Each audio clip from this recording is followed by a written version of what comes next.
College has really influenced me in my walk with Christ because back home it's just a small town. Everyone is very, very similar in their faith. Everyone goes to church on Sunday.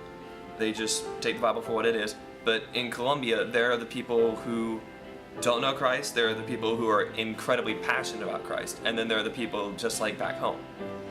Being in college has influenced the way I live my faith out a lot, or the way I want to live for Jesus a lot, because it's the first time that I've been in a community that generally opposes some of the things I want to live for. And so for the first time in my life when I got to college, I had to stand up and say, no, I want to live this way, and it's going to look different than a lot of the ways that people want to live when they're in college. And so because I've had to be more out loud about my faith, it's caused my faith to matter more to me. Like, Jesus means more to me now than he did before I came to college. The most rewarding part of being or living with Christ, I think, is really just the freedom that comes with it.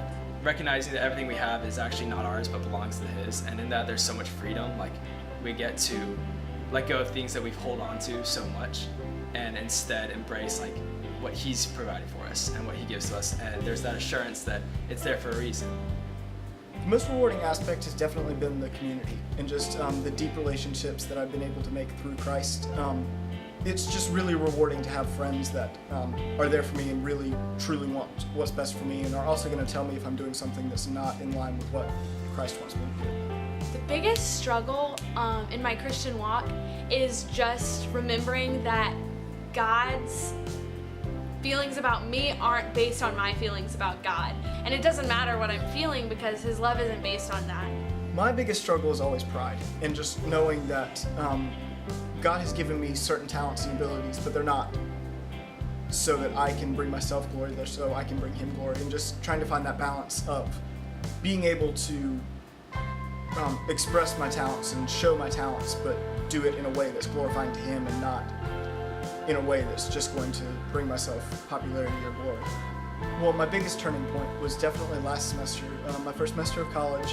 I came and I was doing things kind of because it's what Christians are supposed to do. I found a church because that's what Christians are supposed to do.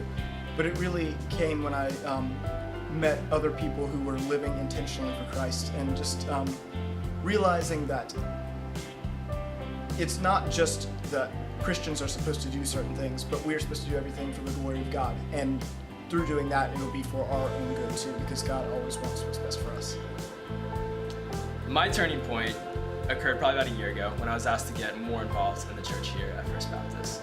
So specifically when Becca asked me to join the band and really like take a leadership role in the church, and it kind of forced me to think more deeply about what I was doing this for, if I was doing it for myself or I was doing it for Christ. At that point, God was just kind of like slapping me, and he really wanted me, he was seeking after me, but I didn't really realize it until that point when he pulled me back in. And so I kind of see that as the moment when it's like my whole life turned upside down. Or at least that's the beginning of a long process.